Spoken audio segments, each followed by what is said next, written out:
Good morning, everybody, and welcome to the Cushwa Seminar on American Religion. My name is Kathleen Sprose Cummings. I'm the director of the Cushwa Center, and I also am a professor in the Departments of American Studies and History. It's wonderful to see so many friends returning and also some new guests, and so I want to extend an especially warm welcome, especially to those of you who are joining the seminar for the first time, and I know we have a lot of students here, so it's wonderful to have you. Twice each year, the Seminar on American Religion provides historians of North American religion and other interested scholars an opportunity to discuss a recent notable book published in the field. And the topic of today's seminar is Kristy Nabhan-Warren's book, MEATPACKIng America: How Migration, Work, and Faith Unite and Divide the Heartland, published last year by University of North Carolina Press. So it's my great pleasure to welcome Kristy and her daughter Josie, who's here. Josie, happy birthday. And I know your mom is so proud of you, and I know you're so proud of your mom. So feel free just to stay for a little bit and then go do something else, but it's really nice to have you in the room. Kristy Nabhan-Warren is professor and the inaugural V.O. and Elizabeth Calfigge Chair of Catholic Studies in the Department of Religious Gender, Women's, and Sexuality Studies at the University of Iowa. She received her PhD at Indiana University and taught at Berea College and Augustana College before joining the faculty at the University of Iowa in 2007. And Kristy and I actually met at a Cushwa conference. I looked it up. It was 2002. It was Tim Matavino was his first year as director, and it was on U.S. Latino Catholicism and New Frameworks, and that's where we met. So it's been a long time. Kristy specializes, as you have figured out, in the lived religion of modern American religious communities, particularly American Christians. Her first book, The Virgin of El Barrio, Marian Apparitions, Catholic Evangelizing, and Mexican-American Activism, was published by NYU Press in 2005, and that was nominated for the 2006 Society for the Scientific Study of Religion's Distinguished Book Award. She also is the author of Cursillo in America, Catholics, Protestants, and Fourth-Day Spirituality, published with UNC in 2013. Her new project, very much in the beginning stages, but has a working title of Made of Steel, and it examines class and religion in the steel mills in Gary, Indiana, and the surrounding areas. Kristy is the creator and series editor for UNC's Press book series, Where Religion Lives, dedicated to publishing innovative ethnographies of religion. And I know she's always looking for new books, so she'd love to talk to you about publishing in that series. This project that we're discussing today, this book has received support from the American Parish Project, the University of Iowa, and the Louisville Institute. And as I said, Kristy is no stranger to the Cushwa Center, so it's a pleasure to welcome you back. I think she's been coming to the seminar for 25 years or so it's nice to have you as a presenter. And of course, we're fortunate to have two excellent commentators to begin our discussion this morning, Elizabeth Pérez and Daniel Graff. Elizabeth Pérez is Associate Professor of Religious Studies at the University of California, Santa Barbara. She received her PhD at the University of Chicago Divinity School and also has previously taught at the University of Chicago, Carleton College, and Dartmouth College. She was also a President's Postdoctoral Fellow at the University of California, Berkeley. Elizabeth is a specialist in Afro-diasporic and Latin American religions. In 2016, her fabulous first book, Religion in the Kitchen: Cooking, Talking, and Making of Black Atlantic Traditions, was published as a signature book in New York University Press's North American Religion series. Her next project aims to illuminate the challenges that transgender and transsexual people face as religious actors in the United States today. Elizabeth is the recipient of numerous awards, and in addition to her research, she has served on the editorial board of the Journal of Africana Religion since 2016 and an advisory board member for Penn State University Press's Africana Religions book series since 2015. Elizabeth, thank you so much for being with us today, her first visit to Notre Dame. Not his first visit to Notre Dame or to the seminar. I'm next going to introduce Daniel Graff, professor of the practice in the Department of History here at Notre Dame, where he also directs the Higgins Labor Program. Prior to arriving at Notre Dame, Dan received his PhD from the University of Wisconsin-Madison, and he specializes in economic history, the history of capitalism, and contemporary labor issues. He has written extensively on histories of work, race, and citizenship in the United States, and is writing a book on labor, race, and citizenship in 19th century St. Louis. And I'll just say that Dan is just a wonderful colleague and friend, and it's great to have him here at the seminar. Dan served for a long time as Director of Undergraduate Studies in the Department of History and has initiated numerous projects such as the Labor Cafe, the Higgins Friends and Alumni Network, and the Just Wage Working Group with Professor Clemens Sedmak. So Dan, thank you so much for being with us. Okay, so a quick note, we're getting back slowly to normal, but just to refresh everybody's memory on how we'll proceed, we will hear from each of our commentators first, and then Kristy will have an opportunity to respond to some of their points and questions. We'll take a break to refresh our coffee, and we'll reconvene and open the floor for a general discussion. With that, please join me in welcoming our first commentator, Elizabeth Pérez. Welcome, Elizabeth.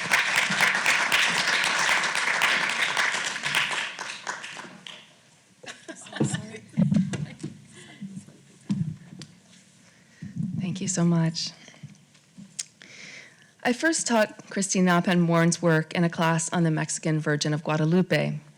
I was at Carleton College during my first stint as a visiting assistant professor in the spring of 2009, and I was trying to develop courses that might appeal to undergraduates, drawing on my own background in Afro-Caribbean and Latin American religions. I was looking for literature about Guadalupe in the United States that was accessible yet complex, and spoke in a voice that was frank but finely nuanced. I wanted something that offered a vivid sense of place and time, for it would be in their specificity that students might discover something universal, or at least widely attested in human experience. It was not an easy task to find such work back then, but I knew I was on the right track when I came across Dr. Nabhan-Warren's 2005, The Virgin of El Barrio, Marian Apparitions, Catholic Evangelizing, and Mexican-American Activism. I assigned an excerpt from the book in a session on Guadalupe as the subject of contemporary mystical experience. The excerpt began, "When I sat down at my computer to write this introduction, Nabhan-Warren's voice made the academic a relatable figure, generous, forthright, attentive, and full of heart. She was able to give full expression to her interlocutor's individuality and eccentricities without exoticizing them or relegating the Virgin to a minor role in their biographies." James Baldwin once said in an interview, "You want to write a sentence as clean as a bone. That is the goal." There were so many good bones in the Virgin of El Barrio. It taught me as much as it taught my students, since I was still to finish my dissertation, let alone turn it into a monograph. It helped me to identify the pitch and timbre of voice that I wanted to adopt when the time came to address readers in my own work. I couldn't have imagined that 13 years later, I'd be standing here with Dr. Nabhan-Warren, celebrating the publication of another book that has arrived to teach us all a lot about how to write about religion. Meatpacking America possesses many of the same qualities that made The Virgin of El Barrio such a master class in ethnographic writing and method. And for the remainder of my time, I'd like to discuss the ways that it contributes to our understanding of the themes that are central to it, migration, work, and faith, and how the book speaks to contemporary scholarly concerns. Nabhan-Warren calls family, work, and faith a three-legged stool on which the identity of her interlocutors rests, whether they are the Irish and German white ethnics with whom she opens the narrative, or the Latino, Chin Burmese, and African migrants we come to know as her story unfolds.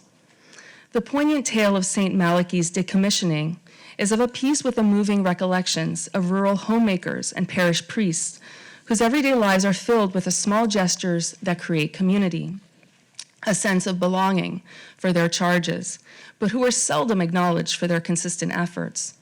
We're invited to draw a parallel between the mothers and wives who care tirelessly for their families and churches, and the ordained religious who do the same, in straitened circumstances, not always fully supported by white parishioners or their immediate superiors. Among the most urgent and politically charged aspects of their ministries is their outreach to refugees and activism on their behalf. Nabhan-Warren documents the accounts of refugees while prodding us not to forget those who were left behind in her interlocutors' home countries, those who were not able or willing to make the arduous journey to the United States. She faithfully renders the complicated feelings that refugees have towards the work that both pays the bills and takes more from them than almost any other legal form of paid labor that we can imagine. In bearing witness to refugees' trauma and survival, Nabhan-Warren also performs a powerful act of advocacy.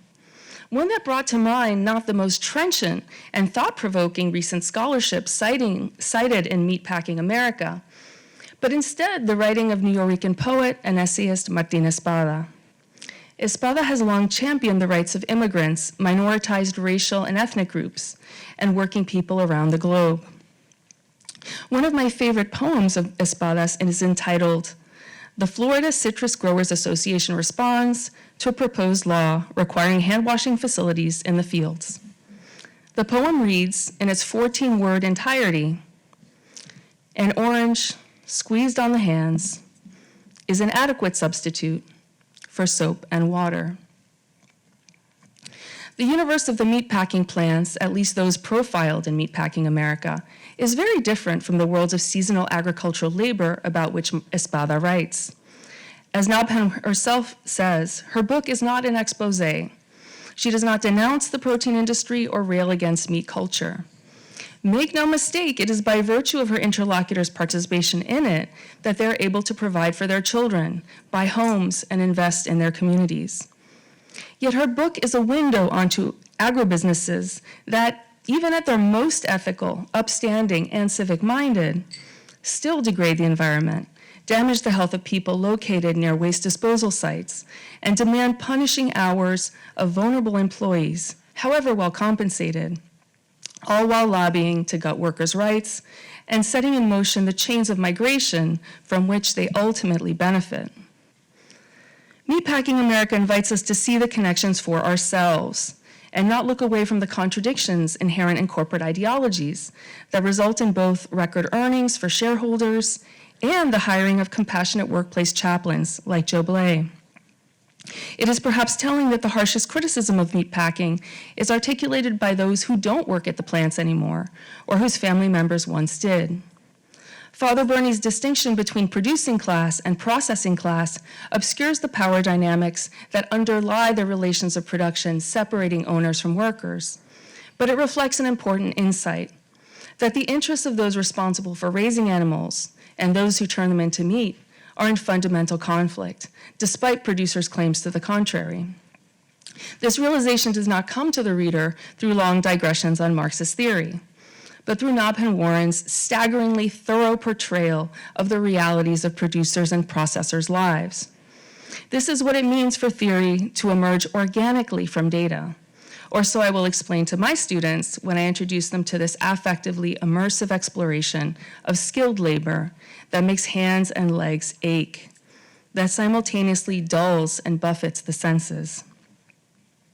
While I was tempted at times to roll my eyes at the evangelical exhortations included in the emails sent by Blay, I realized that I couldn't do so without averting my gaze from the people Nabhan-Warren insists that we get to know, that we won't find in any other book. To hold our sight there, to guide our vision into the fields and factories of the Heartland, are why it exists. Nabhan-Warren's investigation of the acts of killing that take place in the course of hog and cattle processing are likewise unflinching. Although knocking is used as a euphemism in the slaughter of cattle, we learn how little is sugar-coated on the killing floor by the main players on it. And Nabhan-Warren trusts us to handle everything that she herself experienced in the course of fieldwork. She conveys this through meticulous consideration of the olfactory, the way meatpacking tinges the smell of bodies and clothing, enveloping towns, seeping into the soft tissues of plant employees, as well as those of other citizens. This emphasis contests the dominant hierarchy of the senses that places vision above smell, touch, taste, and hearing, although these too have their place in Meatpacking America. In taking such a bold approach, I felt she was breaking a path for scholars like me, in particular, who might wish to write more openly about sacrifice, but have been inhibited from doing so out of a desire not to sensationalize the practice. I, too, am a mostly vegetarian married to an omnivore, and in my research on religious butchering, I've had many of the same emotional responses that Nabhan-Warren documents here. She gives us license to write about the intense sensations that arise in the extremes of participant observation, when the line separating observer from participant becomes quite blurry. and its movement induces a kind of methodological nausea. At one point, Nabhan-Warren's interviewee, Mike, asserts, quote, "The bluntness and honesty on the kill floor is a good thing. We razz each other, yeah, but we have to be a tight-knit group. Kill floor people are definitely can-do people. They buck up and just do it. There's no crying or gnashing of the teeth here, and what we do is very direct." I couldn't help but think of my interlocutors, who are devoted to the Afro-Cuban religion Lucumí, also called Santeria, and their almost identical attitude to the killing that the consecration of sacred objects entails. In meatpacking, as in the sacrificial abattoirs I have frequented, there are virtuosic workers like Eloida, the dentition, who are, quote, impervious to the carnage. They are balletic in their work, with an economy of movement and attention to temporality that transcends craft and edges into athleticism. There is no wasted effort, no excess. Nabhan-Warren says, "It takes a certain kind of person to thrive in the environment, one who can handle a particular kind of intensity and massive amounts of blood, fat, and flesh in close quarters, while moving at rapid speeds with saws, knives, and hooks." In my own scholarship, I have framed the making of this kind of person in Afro-diasporic religions as an effective subjectivation processes, in which individuals become the servants of the gods, who go on to reproduce traditions that conform to historical precedents. I have made the case that without what Nabhan-Warren calls bloody magic, these traditions would cease to exist. Meatpacking America acquaints us with the forms of subjectivity that coalesce in processing plants and congeal along with the blood in their literal bowels. We may well ask, in the service of what higher power Nabhan-Warren's interlocutors toil? It's too easy to conclude that it's the spirit of capitalism, since my interlocutors were and remain working class, and no less at the mercy of economic forces beyond their control. To answer this question, we have to attend to the many concurrent modes of ritualization surveyed in the book, the rituals of the workers on the hot and cold sides, and the process monitoring conducted in the interest of food safety every hour of every day. In the testing of surfaces and probing of cavities, Nabhan-Warren's interlocutors enforce elaborate taxonomies that, one could argue, recast sacred and profane in mostly secular, mostly rationalist terms. In Meatpacking America, religion is around these disciplinary practices, even if it is not intrinsic to them, in a way that recalls the culture of Goldman Sachs Group in Karen Lofton's Consuming Religion. As the managers of faith-friendly protein industry companies make clear, they are fashioning a Protestant normative corporate spirituality that incorporates the religious identities of their employees, but seeks to encompass and perhaps even supersede them. I haven't come to these conclusions as a disinterested reader. Like Brenda, I grew up hearing, "I work here so that you do not have to."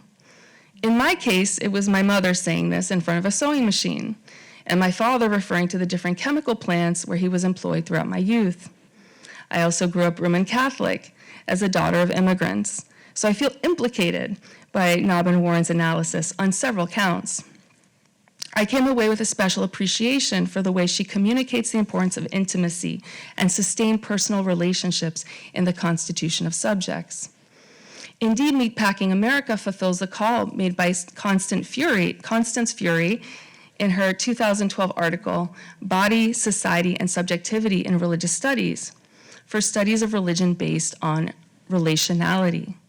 In the decades since this piece was published, few books have taken up the challenge to depict religious practitioners as fully relational beings and to comprehend the religious relationship as one actively embodied by intimate others.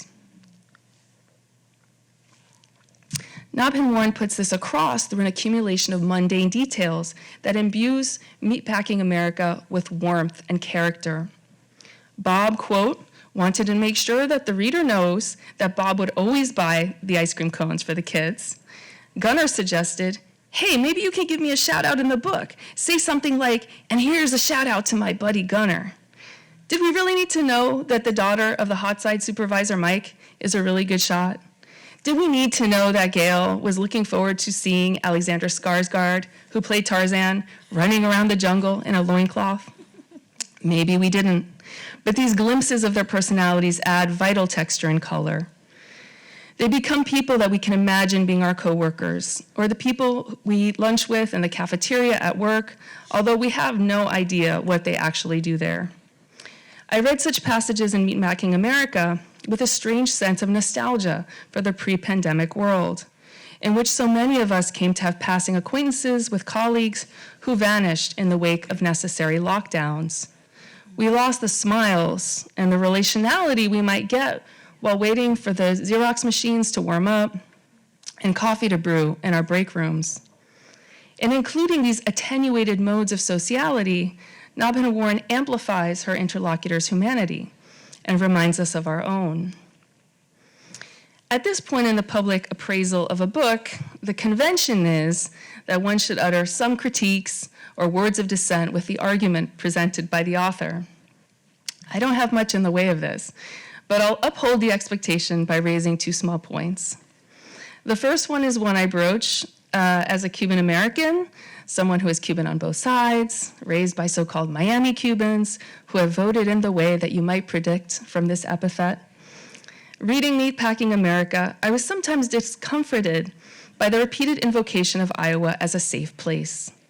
In everyday conversation, safety is often a code word for a lack of Black residents, and the stigmatization of the urban as a zone of danger due to the presence of minority groups.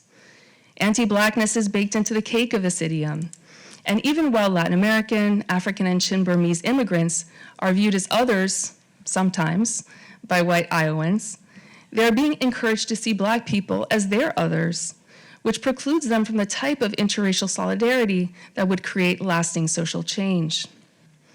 In Nabhan-Warren's de-othering of these groups, we do not always see the biases that inform why they gravitated to the Heartland, nor those of their employers in remaining there. And we might ask how the examination of white ethnics would change if those alluded to in the text as settlers were defined as settler colonists, according to theories of settler colonialism being developed by Natalie Avalos and Jennifer Graeber, among others.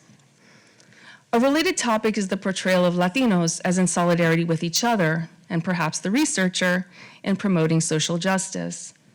Nabhan-Warren writes, Latinos came out in record numbers and were visual and vocal opponents of Donald Trump, especially his build the wall and Mexicans are rapists rhetoric in Iowa's February 2016 caucuses.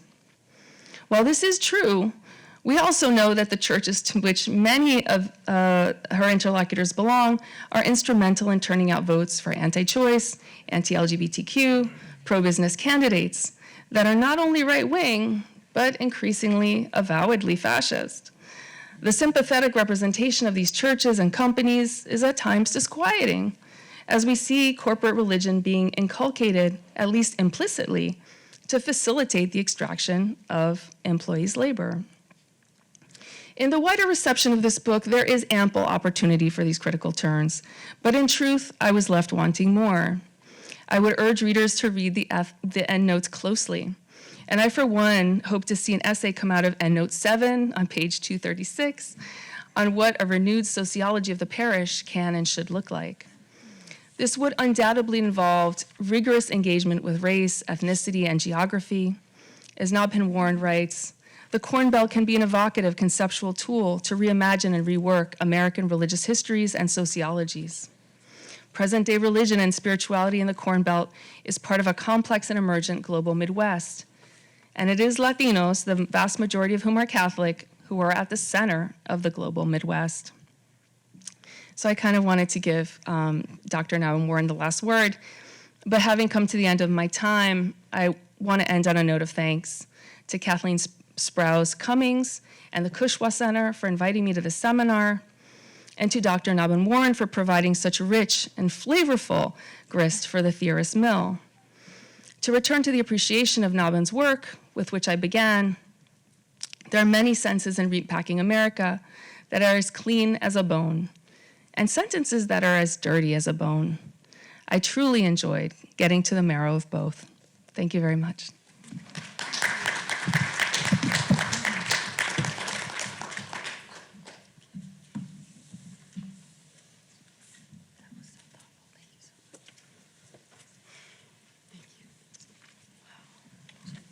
Good morning. I want to thank Kathy Cummings for inviting me to offer my reflections this morning. Again, my name is Dan Graff. I direct the Higgins Labor Program here at Notre Dame's Center for Social Concerns, named not for a benefactor, but for noted Catholic priest and labor economist, Monsignor George Higgins, and we explore the past, present, and future of labor through the lens of Catholic social tradition. So thanks to Kathy, and thanks for the staff of the Cushwa Center and the McKenna Center for organizing and putting on the event this morning.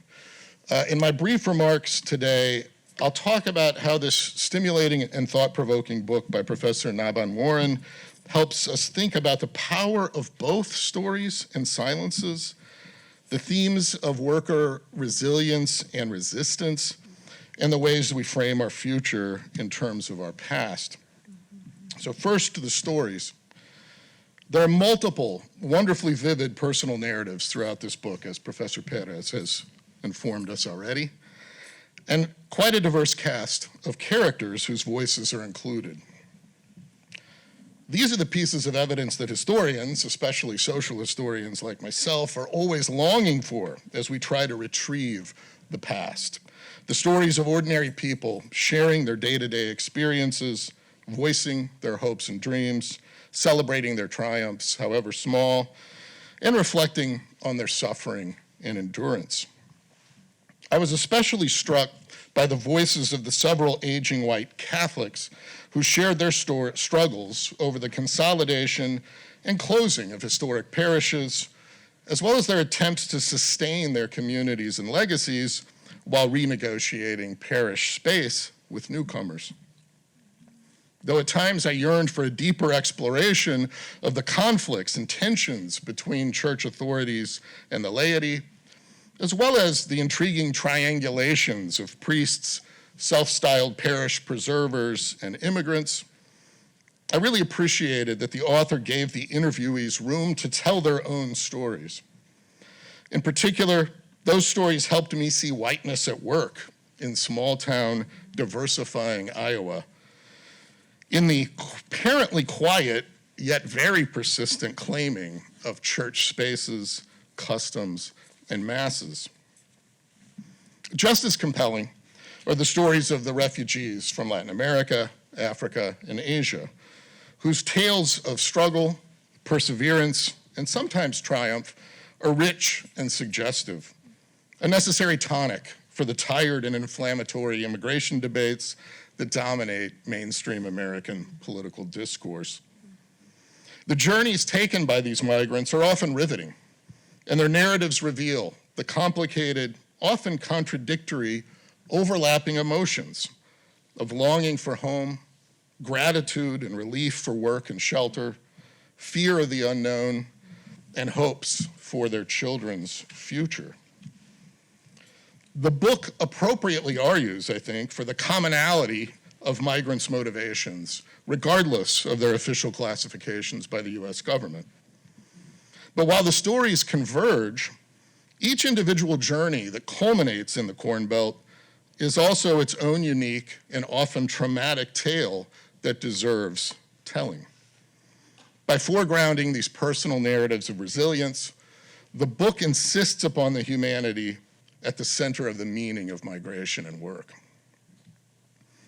At the same time, I yearned to know more about these natives and newcomers to Iowa, and I sensed that the interviewees were often holding things back, not wanting to share especially difficult, perhaps ugly details of their lives, whether as protagonists or victims.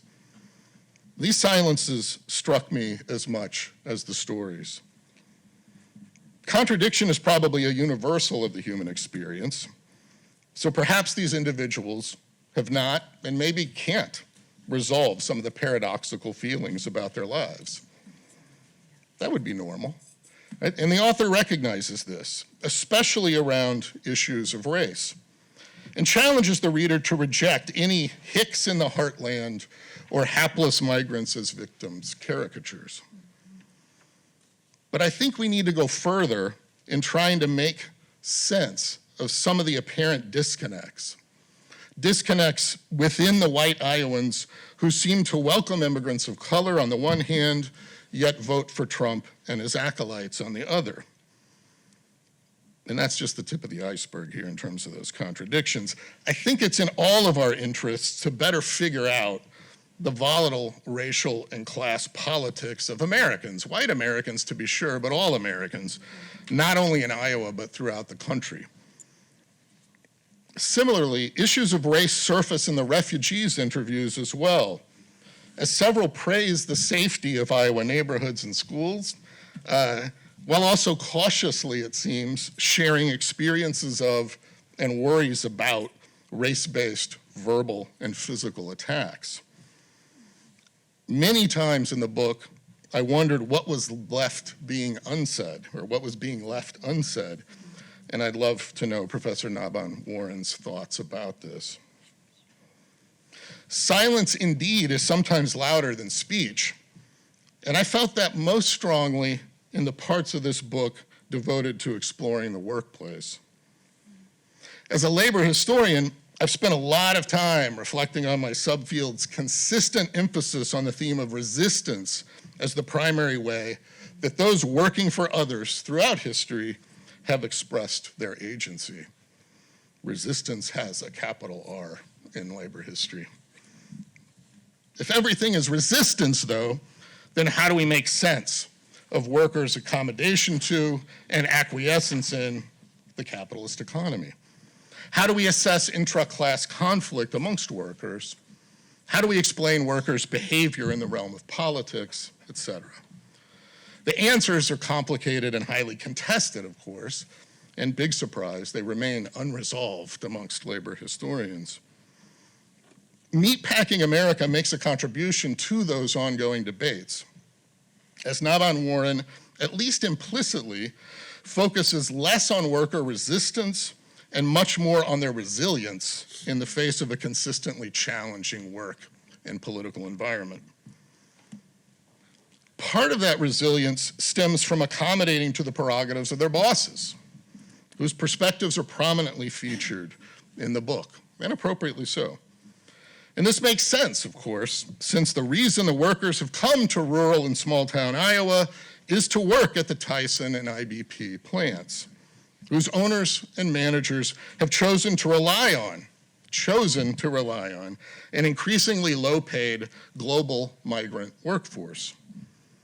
In some of the most striking parts of the book, to me, we hear those corporate leaders and plant supervisors articulate their worldview, a fusing of evangelical Christian values with the capitalist mission to motivate laborers in the cause of productivity and profit.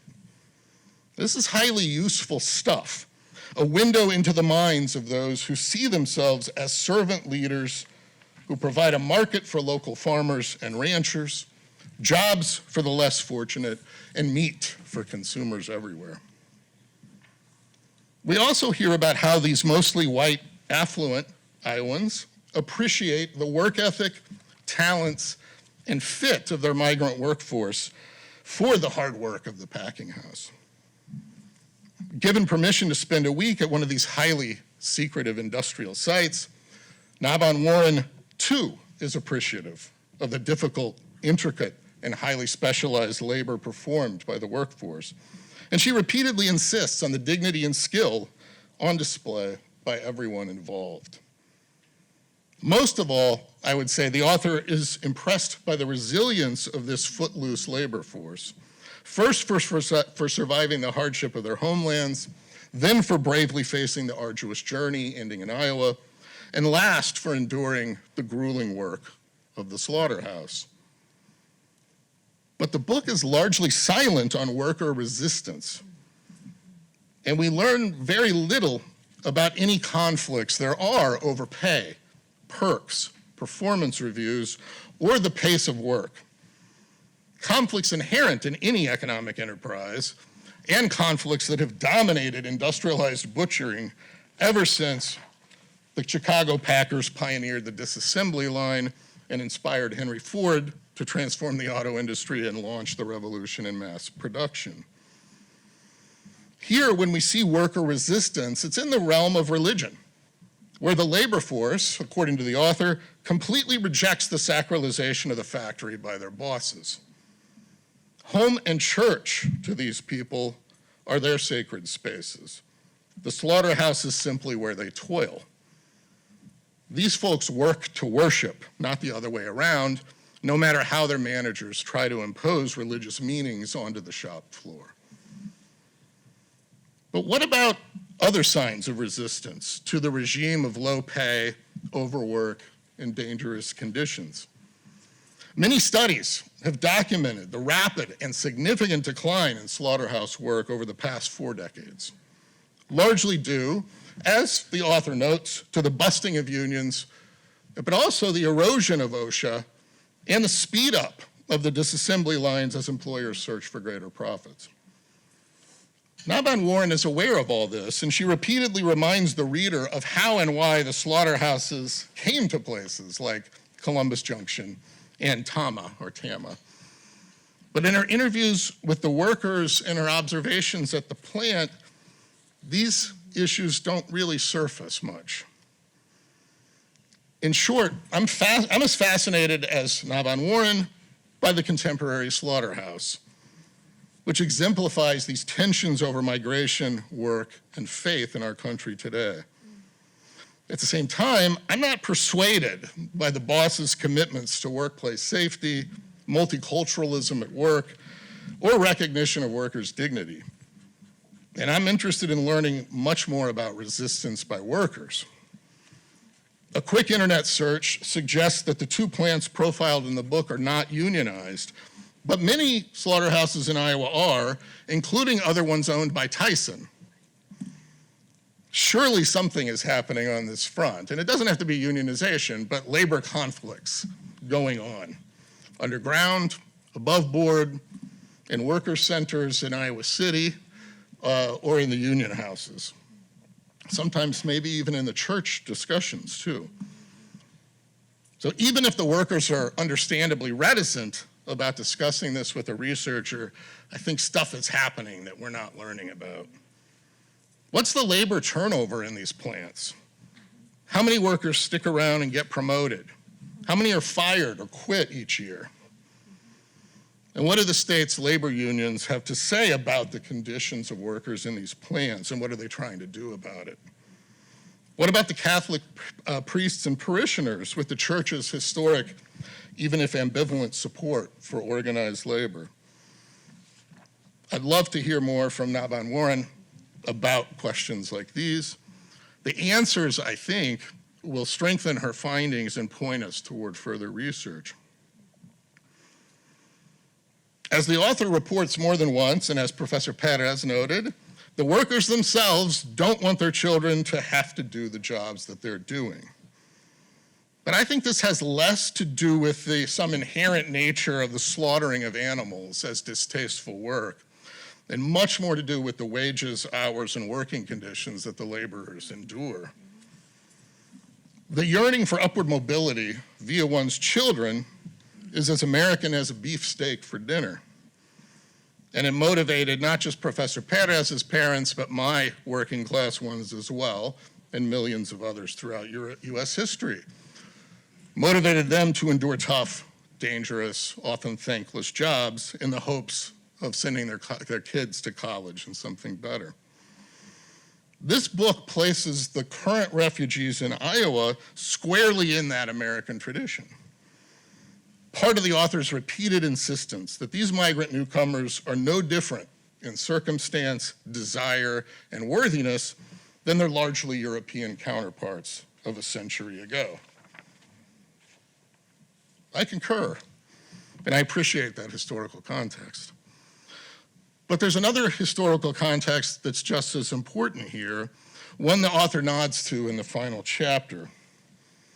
In between the eras of Upton Sinclair's The Jungle and its return to the Corn Belt today, there was a multiracial labor movement of working people who brought a measure of labor order and justice to the packing houses in the form of the United Packing House Workers of America.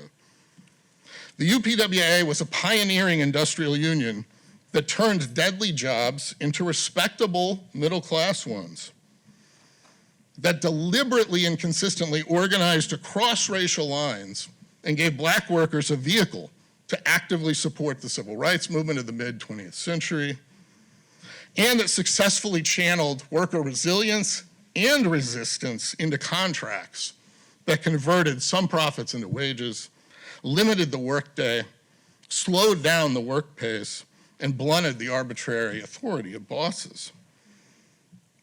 Nabhan-Warren encourages us to pay attention to the Corn Belt, more attention certainly than it's getting, where she sees the future, or the American future, of religion, work, and migration happening right now. If she's right, we need to build upon her smart findings and learn more about the ways that workers and their allies are not just contributing to the revitalization of heartland communities, but also envisioning and working to implement a revitalization in more inclusive, just, and humane ways. Thanks.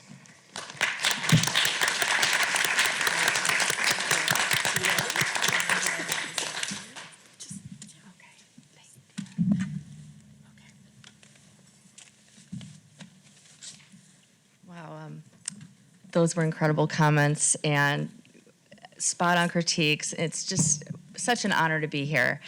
And I do want to have a shout out to my daughter. My baby is 13 today, so thank you to Madonna, whom I haven't met yet. But so it's a very special day, and I am a little emotional because I've been coming to these wonderful events since I was, in my early 20s. I was a very young graduate student, and seeing other authors up here presenting their works that I had read and imagining that maybe life goal I could be up here one day. So I'm sort of like pinching myself, and just the care and concern that the two of you gave to in your comments. Just thank you so much. I mean, it's sort of an author's dream to be here to talk about our work. And I've been giving a lot of podcasts this past year and a lot of Zoom talks. And this is actually my third in-person event. And I didn't have anything prepared or a PowerPoint, which is what I had in my other one. So I just want to start out with some gratitude. First, thank you for having me. Thank you for gathering in person. It still feels kind of weird. It feels weird not wearing my mask, but also incredible. So, so I just want to start out with gratitude and also just saying a few things before addressing the excellent questions and some critiques that I just received, which again is such a blessing, really.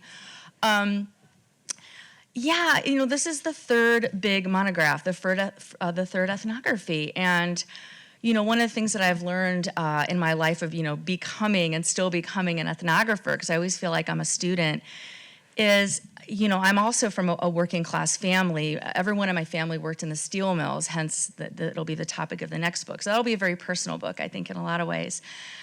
But just, my own growing up in a very multi-ethnic family in Gary, Indiana, and the surrounding sort of white flight communities, Portage, Indiana, and Maryville, thinking a lot about what parents do and grandparents do for their children and their children's children. That's something that really, I think, was really the overarching sort of scaffolding for this book. So in a lot of ways, this book was also really personal, as you probably picked up. Lifelong Midwesterner. Maybe I had a little axe to grind, maybe against folks saying, oh, the Midwest, it's so boring, or we can't wait to fly over to get to the more interesting coast. So this is all to say, this is a very personal book for me as well. And my father's side is Lebanese, and so I think growing up hearing a lot of stories from my grandfather on the racism he experienced, as a fruit peddler, really also influenced the way that I approach my interlocutors. So, Elizabeth, I'm going to start with your comments. I just thank you for your beautiful response. And I'm so glad that really my love for my interlocutors came through. I mean, this was a deeply emotional project. I have several spin-off articles and book chapters coming out post Meatpacking America, and I can attend to that in a little bit. One chapter is in an edited book through University of Toronto Press on sort of phenomenological existential anthropology, and where I really talk about the emotional, the affect of doing this kind of work. And I actually write about my experience to really moving beyond the Anthropocene and really connecting with the animals themselves and really reflecting on, I didn't write so much about the animals and their pain in the book. I mean, I alluded to it, but I try to take a tactic in this new piece that's coming out soon on from the animals' perspective. And so one of the things that I've been thinking about is how, as anthropologists, we're so deeply steeped in the Anthropocene, and what would our work look like if we actually approached our work from the animals, embodying the animals' perspective too. So that's one of the things that was left unsaid in this particular book. And as you all know, as authors, it's so hard, to decide, what am I going to look at, what am I not? I really toyed with, this book was almost in a trade press, and I decided to not go that route because one of the things I would have had to do was to cut back on the number of interlocutors. In trade press books, usually there are fewer characters, right? There's usually like 3 or 4, and their stories pervade across the book. The next one might be trade press, I'm not so sure. But I decided to go with UNC, because I've loved working with Elaine Maisner, as my dear friend and colleague Kathleen has as well, and because I could be more capacious with the voices. And so I wanted, and not all voices made their way into this book, but there were so many that it was almost like cutting out literally a family member. So that's why I decided to go with an academic press, but also I wanted to write it in a way where my interlocutors, those who could read English, would be able to read it and not get bogged down. I mean, I love theory, right? And if you've read my articles, like that's where I kind of go, it's like theory's my jam, But in my books, I've really made a conscious effort to not get bogged down in theoretical debates and that are important, but for me, those have taken away from my interlocutors' voices. And so the theory is embedded. If you know it, you see it, and you know it, and it's in the endnotes. And I think that was the right decision for this book. So I want to keep on what was left unsaid. So the research for this book was completed before COVID hit, right? And so I had to scramble and add in the final chapter the bit on COVID because it was just happening. So I feel really fortunate that I was able to have this immersive fieldwork experience over about 7 years and have the meatpacking plant experiences. It's pretty rare for a scholar to get access into packing plants. Most of my colleagues who are anthropologists actually go undercover. They get a job under a different name and they work. Some really great books that have come out recently by Alex Blanchette, for example, Steve Striffler, Chicken. Alex's book is Porkopolis. They sort of went undercover, as did Deborah Finke, who's cutting into the meatpacking line, 1998, wonderful book. Deborah was a professor at Iowa State. She too went undercover. I thought about going that route, but I decided against it just because it just kind of rubbed against my personality where I'm very forthright. I'm very open. I sort of embrace that, tell the truth always. Now, there could be a downside to that. Maybe folks in the plant were maybe sometimes hesitant to talk, but we can talk about that more, but that's the sort of methodology that I decided to take, to be open and honest. I got complete access at the plants. I was able to talk with workers in an unsurveilled setting. And so I think I would probably do it that way again. But what was left unsaid? So after COVID hit, that's when, people started, reaching out to me. At the time in the 2 plants where I did my field work, Tama, Iowa, Iowa Premium Beef, and Tyson, Columbus Junction, there had been unionization efforts that failed back in the 90s. But the silver lining of COVID, if we can find a silver lining, is now we're having increased attention on OSHA violations, on, at the Pérez and Waterloo plants where supervisors were literally betting against, workers that were going to get sick or not get sick. All of that is being exposed now. The wonderful thing, so I've been continuing to do field work in Zoom and in person, and I'm happy to report that there are unionization efforts going on, specifically with the Columbus Junction plant, a grassroots movement called Escucha Mi Voz, Listen to My Voice. And guess where they're meeting? They're meeting in parishes. They're meeting in the Columbus Junction, St. Joseph. So I'm going to some of those meetings now. In the West Liberty St. Joseph's, two St. Joseph's, as you know from reading the book.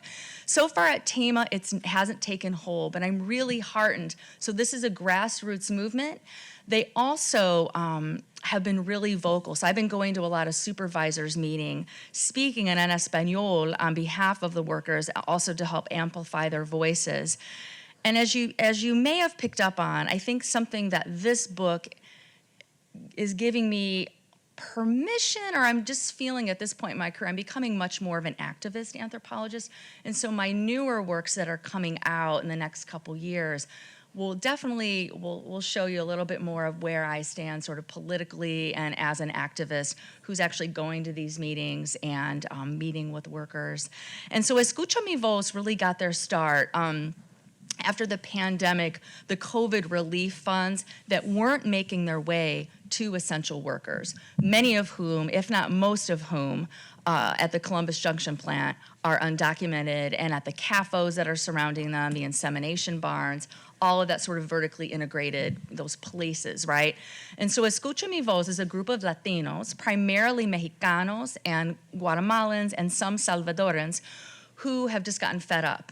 And it's from within. They're meeting with labor organizers, the Interfaith Group in the Quad Cities in Illinois, which is about an hour away, with Iowa CCI, which is a very pro-citizen worker engagement movement. And these Latinos are starting to go to supervisors meetings and, open forums all across rural Iowa. So I've been to some in Columbus Junction, West Liberty, and in Iowa City. And they're putting pressure on elected supervisors saying, listen, we didn't get COVID relief funds. We are essential workers. If you say that you care for essential workers, then show us, right? And so it's been really exciting to see, rather than someone coming in from the outside, and I'm thinking right now about the first successful Amazon, right? Just yesterday, right? I read an article on Mr. Short today, amazing story. So I've been thinking a lot about unionization and lasting effects of unionization. And so I think what we're gonna see more of in upcoming years are grassroots unionizing from and by the workers themselves. And so that's really exciting, and I wanted to report that.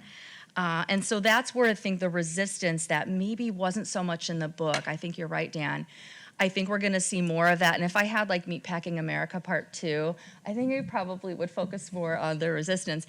And I think a lot of that resistance is coming out of, there was just a hard line. It's like, we're tired of from the workers' perspective, right? We're tired of the danger. We're tired of you not providing PPEs to help protect us from COVID. We're tired of you telling us that you honor and protect us and that you treat us like family, right? Thinking about Tyson and IPB's, that lexicon of family and faith that they're always using. I think workers reached a point at the Columbus Junction plant in particular where they're calling BS. And so I think COVID was this hard line and so I think if there were a second edition of the book, I would add a new epilogue where I would include all this. And so I've got a forthcoming piece in Canopy Forum. I've got something through Emory on their website. So there's a lot of shorter pieces coming out, some op-eds that are coming out. Probably won't have another book on meatpacking. I don't literally know if I could stomach going inside of a plant again. And again, I apologize if this is the early morning, you just ate, maybe you had some bacon, and I don't want anyone to feel shame. I mean, as I try to be forthright in the book, my family eats meat.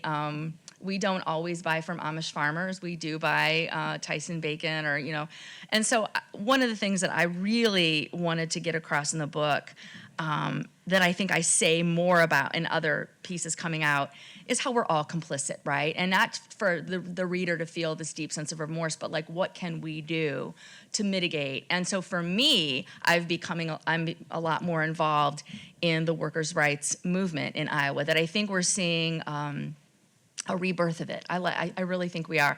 Real quick, Univision, there's going to be a documentary coming out next month.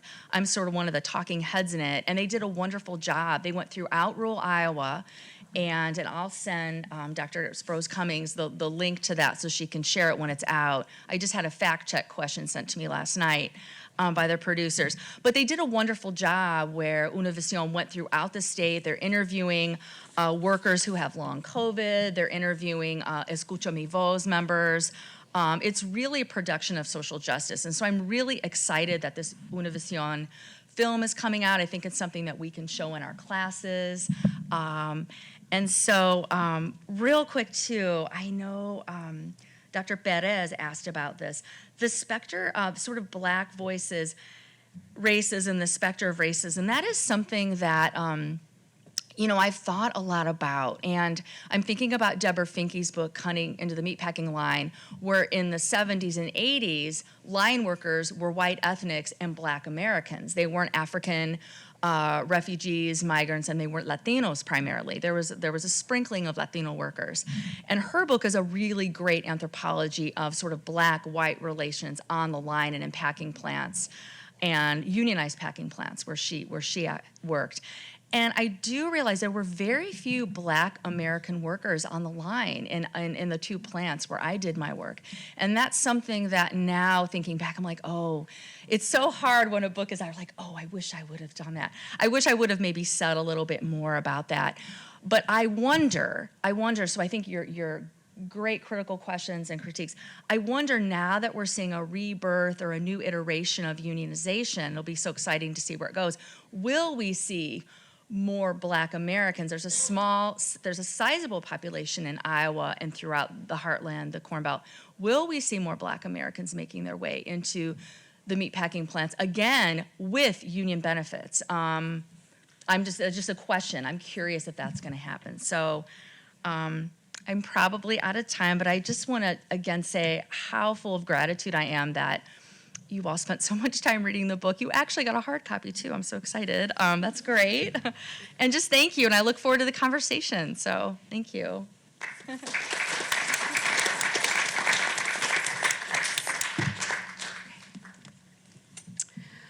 Thank you, Kristy, for that response, and also keeping it brief. I know that, and we could have all listened to you for so much longer.